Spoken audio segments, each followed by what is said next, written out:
Ken Bougoul, bonsoir. Bonsoir, madame. Vous êtes l'une des pionnières de la littérature africaine. Vous avez notamment écrit Le Baobab fou, Cendré Braise, Riwanou, Le chemin de sable, La folie et la mort, ou encore De l'autre côté du regard, Grand prix littéraire d'Afrique noire, officier des arts et des lettres de la République française. Vous êtes à Paris actuellement car vous présidez cette année la 8e édition du prix RFI Théâtre, le 26 septembre prochain à Limoges.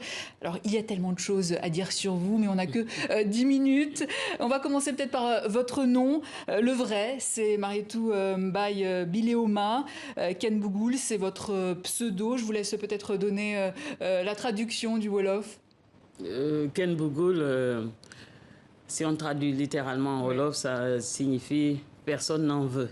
Voilà, c'est le surnom donné aux filles qui naissent après deux fausses couches.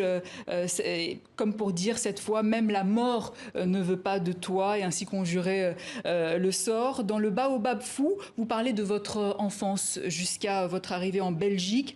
Un pseudo, parce que dans votre premier livre, justement, vous aviez fait scandale à l'époque, car vous y parlez de corps et de sexualité. C'était en 1984. Est-ce que vous diriez qu'aujourd'hui les mentalités ont évolué au Sénégal ou ailleurs par rapport à ça? En tout cas, pour ce qui est du Sénégal, les mentalités ont énormément évolué depuis la parution du Baobab fou, qui était déjà paru pour la première fois en 1982. Donc ça avait fait un scandale parce que c'était une des premières autobiographies et puis d'une femme d'un milieu traditionnel. Etc. Mais en même temps, ça a permis de lever énormément de tabous.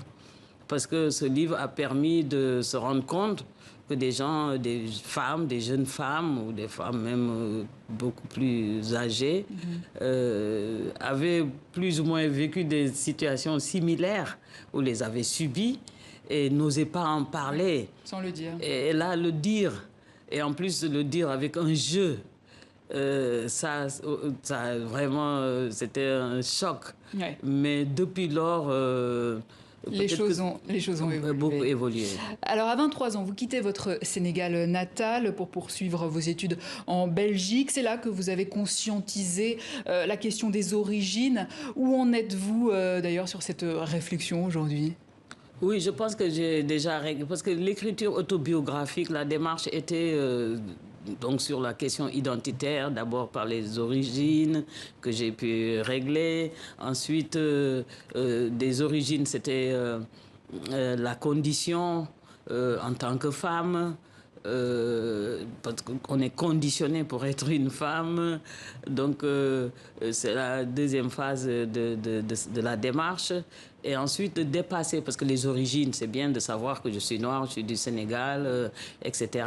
Mais je ne voulais pas non plus m'enfermer dans ça, ça ne me suffisait pas. Et d'être même une femme non plus, ça ne me suffisait pas. Oui, je suis noire, je suis une femme, et après. Et donc, je suis passée à la troisième phase de cette quête identitaire par rapport à l'individu que j'étais, qui n'était... C'est pas parce qu'elle est originaire de ceci ou bien elle est identifiée comme une femme, mais derrière tout ça, il y a quand même un individu, un être humain de chair, de sang et d'esprit confronté à des enjeux qui dépassent beaucoup plus les origines et la condition par rapport à la vie et à la mort. Alors, vous arrivez en France, où vous vivez le Saint-Germain des années 70, où il y avait un fort bouillonnement intellectuel. C'était l'époque de la guerre du Vietnam, des hippies. Vous étiez sans doute l'une des seules femmes noires dans ce milieu très parisien. Est-ce que vous retrouvez cet esprit de révolte dans cette nouvelle génération ? Oui, peut-être le contexte n'est pas le même, mais la révolte est toujours là. Oui. Et moi-même, 3 générations de plus, ou bientôt 4 générations, je suis toujours dans la révolte. Je suis toujours révoltée donc, pour les nouvelles générations. Donc on est dans un monde où nous sommes obligés, nous devons nous révolter à chaque instant. Parce que on vit dans un chaos tel qu'on ne peut plus se confiner dans des zones de confort. Et la nouvelle génération, on voit ça beaucoup en Afrique, particulièrement en Afrique subsaharienne, avec tous ces mouvements citoyens, toutes ces associations, les jeunes gens, les jeunes femmes sont engagées, ça bouge énormément pour changer les choses. Dans Cendres et Braise, vous racontez votre relation avec un Français d'un milieu bourgeois et les violences qu'il vous a fait subir. Il finit par vous envoyer en hôpital psychiatrique. Vous finissez par rentrer à Dakar, mais là, le Sénégal vous rejette. Ça, c'est dur pour vous. Oui, parce que le rejet n'est pas parti du Sénégal, c'est parti d'abord de la famille. Quand votre famille vous rejette, les voisins vous rejettent, et puis les amis, les gens, les camarades de lycée ou d'université ou même d'école primaire, etc., vous rejettent. Et pourquoi ils vous rejettent? Parce que revenir dans les conditions dans lesquelles j'étais revenue n'était pas... ne répondait pas aux attentes. Parce qu'on ne pouvait pas dire quelqu'un qui a vécu en Occident, à Paris, qui vivait avec, dans la bourgeoisie ou dans le luxe, etc., ne pouvait pas revenir presque en lambeaux. Alors que moi, j'avais besoin de réconfort. De réconfort. Et là, je me suis retrouvée. Donc, je devais encore gérer cette déchirure, cette souffrance dans laquelle je me trouvais. Et je n'avais même pas d'argument pour expliquer aux gens, parce que dès qu'on est rejeté, donc je devais encore... et donc j'étais même passée non seulement de rejet, mais à être traitée de folle. Et je me suis retrouvée pratiquement à la rue. Depuis, vos proches se sont rattrapés. Hein. Mais ce rapport de domination homme-femme dont vous parlez dans la bourgeoisie française, finalement, elle se retrouve partout, dans toutes les classes sociales, dans toutes les cultures, on est d'accord, c'est pas seulement en France. Oui, parce que je vois actuellement au Sénégal, j'habite... Encore, ça c'est encore toujours mes instincts de luxe, mais bon, pas trop de luxe. J'habite à proximité des quartiers vraiment très bourgeois à Dakar. Les gens qui vivent dans des maisons en marbre, qui ont des voitures de luxe, etc. Et j'ai eu l'occasion d'en fréquenter des femmes mariées qui vivaient dans ces maisons, mais qui sont dans des souffrances. Et moi, je leur dis, mais il faut partir, il faut aller louer une chambre à la Médina. Oui. Il faut partir. Elles sont humiliées, elles sont écrasées, elles souffrent, mais non, le prestige, le standing, etc. Et donc, dans les milieux aisés, on parle toujours de violence, pensant que c'est dans les milieux les plus défavorisés, mais dans les milieux aisés, il y a la violence psychologique, une violence morale, une violence presque physique, oui, de l'humiliation en permanence, mais qui s'accroche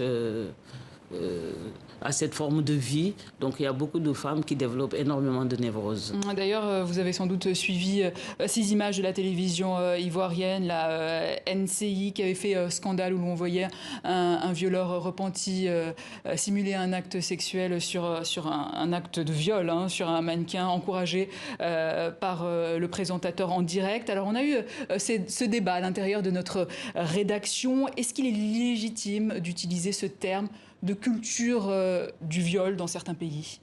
Oui, de plus en plus maintenant, le viol devient de plus en plus récurrent. Il y a une recrudescence, parce qu'à un certain moment, on en parlait, et puis on pensait que bon, c'était un accident de l'histoire. Et puis de plus en plus, on se rend compte que c'est un crime impuni et qui prend de plus en plus d'ampleur. Parce que nous étions passés de la pédophilie.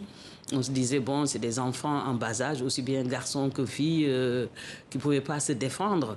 Mais de plus en plus de jeunes femmes beaucoup plus âgées sont victimes de viols. Mais ce qui m'a choqué, déjà, beaucoup d'associations, il y a une mobilisation contre ces crimes, le viol que je considère comme un crime contre l'humanité, que c'est un journaliste qui répond du nom de journaliste, qui doit donner l'information, qui doit contribuer à sensibiliser, à changer les choses, invite un violeur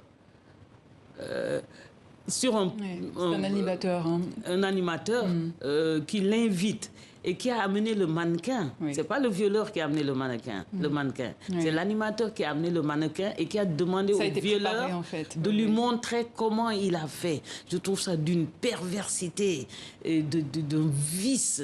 Je me suis dit, même cet animateur, même c'est un violeur caché, c'est un voyeur. Il profitait de cette démonstration pour peut-être même lui-même en jouir. Et qu'on le sanctionne. Et qu'on le condamne en sursis, ça, je trouve ça absolument choquant. Ken Bougoul, il nous reste vraiment mais 2 secondes. Un mot peut-être sur votre prochain livre, Trio Bleu, en un mot, vraiment. De quoi ça parle? Ça parle de la migration.